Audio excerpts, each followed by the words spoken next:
আপোনালোকৰ লগত মই অন্য এটা খবৰ শ্বেয়াৰ কৰিম বিশেষকৈ আজিৰ খবৰটো হৈছে আমাৰ যিসকল টিউটৰৰ DLED নাই তেখেতসকলৰ এটা সন্থা গঠন কৰিবৰ কাৰণে এটা জিলাৰ পৰা এটা গুৰুত্বপূৰ্ণ মেছেজ আহিছে আৰু সেই মেছেজটোৰ জৰিয়তে মই যিসকল টিউটৰ ছাৰ বাইদেউসকলৰ এতিয়ালৈকে DLED তেখেতসকলে গ্ৰহণ কৰা নাই বা DLED ট্ৰেইনিং তেখেতসকলে লোৱা নাই সেইসকল টিউটৰ ছাৰ বাইদেউসকলৰ কাৰণে সেইখিনি ভিডিঅ'টো বনাইছোঁ নিশ্চয় আপোনালোকে স্ক্ৰীনত প্ৰত্যক্ষ কৰিছে এখন গুৱাহাটী ইয়াত আমাৰ এটা বিশ্বনাথ জিলাৰ যিসকল নন DLED টিউটৰ ছাৰ বাইদেউসকল আছে তেখেতসকলৰ কাৰণে এটা গুৰুত্বপূৰ্ণ মেছেজ কাৰণ তেখেতসকলৰ জিলাত আপোনাৰ নন DLED যিমানবিলাক টিউটৰ ছাৰ বাইদেউসকল আছে তেখেতসকলে এটা সন্থা গঠন কৰিবৰ কাৰণে তেখেতসকলে এটা অনুৰোধ জনাইছে যিহেতু আপোনালোকে অলৰেডি জ্ঞাতই যে আমাৰ চেণ্ট্ৰেল কমিটিৰ এটাও তেখেতসকলৰ গঠন কৰিছে যিসকল টিউটৰ ছাৰ বাইদেউসকলৰ DLED নাই সেইসকল টিউটৰ ছাৰ বাইদেউসকলৰ এটা চেণ্ট্ৰেল কমিটি গঠন হৈছে আৰু এই চেণ্ট্ৰেল কমিটিয়ে তেখেতসকলৰ মাননীয় শিক্ষামন্ত্ৰীক লগ কৰিছিলে আৰু মাননীয় শিক্ষামন্ত্ৰীয়ে তেখেতসকলক আশ্বাস প্ৰদান কৰিছে যে যিসকলৰ DLED নাই যিসকল টিউটৰ তেখেতসকলক DLED কৰাৰ এটা সুবিধা প্ৰদান কৰিব বুলি তেখেতসকলে জানিবলৈ দিছে আৰু সেইমতে আমাৰ চেণ্ট্ৰেল কমিটিয়ে যিমানখিনি জিলা বা ব্লকত এতিয়ালৈকে নন যিসকল DLED টিউটৰ ছাৰ বাইদেউসকল আছে তেখেতসকলৰ যদি কমিটি গঠন কৰা নাই তেখেতসকলক অতি সোনকালে কমিটি গঠন কৰি এই তেখেতসকলৰ যিখিনি নন DLEDৰ সংখ্যা সেই সংখ্যাটো তেখেতসকলক প্ৰদান কৰিবৰ কাৰণে বা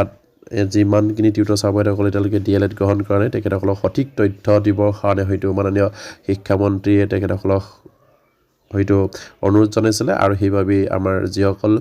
নন DLED টিউটৰ ছাৰ বাইদেউসকলৰ চেণ্ট্ৰেল কমিটি আছে তেখেতসকলে অতি সোনকালে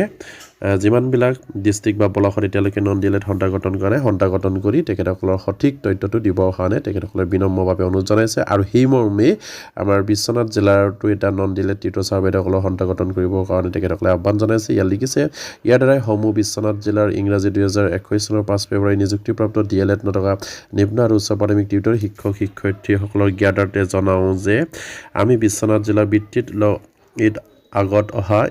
17/1/2024 তাৰিখে বুধবাৰে দিনৰ 11 বজাত গহপুৰ বড়ো হাইস্কুল প্ৰসংগত এখন সাধাৰণ সভা আহ্বান কৰি সমূহ বিশ্বনাথ জিলাৰ নিম্ন আৰু উচ্চ প্ৰাথমিক DLED নথকা টিউটৰ শিক্ষক শিক্ষয়িত্ৰীসকলৰ উপস্থিতি কামনা কৰা হ'ল যথাসময়ত উক্ত সভাত উপস্থিত থাকি নন DLEDৰ সমস্যাটি আমি কেনেদৰে চৰকাৰৰ লগত আলোচনা কৰি সমাধান কৰিব পাৰি তাৰে দিহা পৰামৰ্শ দিব বুলি আশা কৰিলোঁ লগতে এখন জিলা কমিটি গঠন কৰাৰ সিদ্ধান্ত কৰা হৈছে নিশ্চয়কৈ আপুনি স্ক্ৰীনত প্ৰত্যক্ষ কৰিছে সেয়া 17/1/2024 তাৰিখে তেখেতসকলৰ এটা জিলা কমিটি গঠন কৰিব আৰু যিহেতু তেখেতসকলে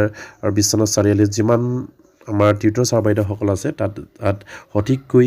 যিসকল টিউটৰ ছাৰ বাইদেউসকলৰ DLED নাই তেখেতসকলক অংশগ্ৰহণ কৰিবৰ কাৰণে তেখেতসকলে বিনম্ৰভাৱে অনুৰোধ জনাইছে আৰু তেখেতসকলক পৰামৰ্শ আগবঢ়াবৰ কাৰণে তেখেতসকলে অনুৰোধ কৰিছে যিহেতু আমাৰ নন DLED কমিটিৰ সঠিক তথ্য চেণ্ট্ৰেল কমিটিয়ে বিচাৰিছে আৰু সেইবাবে বিশ্বনাথ চাৰিআলিতো সেইখিনি কমিটি গঠন কৰাৰ সিদ্ধান্ত গ্ৰহণ কৰিছে ইয়াত লিখিছে ইতি বাবুনে শ্ৰী হোমেশ্বৰ দিহিঙ্গীয়া গহপুৰ আপোনাৰ দীপক দাহাল গহপুৰ আৰু